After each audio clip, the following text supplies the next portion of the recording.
বলিউডের আলোচিত দম্পতি অমিতাভ বচ্চন ও জয়া বচ্চন 1973 সালে বিয়ে করেন তারা। এরপর থেকে এখন 2024, দাম্পত্য জীবনের 50 বছরের লম্বা ইনিংস তাদের। যদিও মাঝে মধ্যেই তাদের দাম্পত্যের মাঝে আসে অমিতাভের একাধিক সম্পর্কের গুঞ্জন, তবু এখনো মজবুত তাদের দাম্পত্য সম্পর্ক। অমিতাভের সঙ্গে জয়ার সম্পর্কের সমীকরণ কেমন, এবার নব্বা শোয়ে এসে জানালেন। হোয়াট দ্য হেল নব্বা 2 শোয়ে এসে অভিনেত্রী জানান অমিতাভই নাকি তার প্রিয় বন্ধু। জয়া বলেন, আমার স্বামী আমার বেস্ট ফ্রেন্ড, এমন কোনো কথা নেই যা আমি তাকে বলি না। 1971 সালে গুড্ডি সিনেমার সেটে সূত্রপাত অমিতাভ ও জয়ার প্রেমের। তার বছর দুয়েকের মধ্যেই জয়ার সঙ্গে গাঁটছড়া বাঁধেন বিগ বি।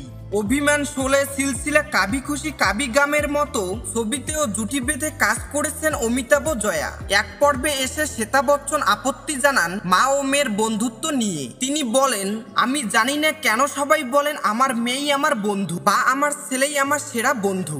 মেয়ের কথা শুনে জয়া পাল্টা জিজ্ঞাসা করেন কেন সন্তানেরা বন্ধু হতে পারে না, যার জবাবে শ্বেতা তখন বলেন, তুমি আমার মা, আমার কথা বলার ক্ষেত্রে কিছু বাধ্যবাধকতা থাকে যা অতিক্রম করতে পারবো না। আমার সন্তানেরা কিন্তু আমার সন্তানই, আবার আমার বন্ধুদের জায়গা আলাদা।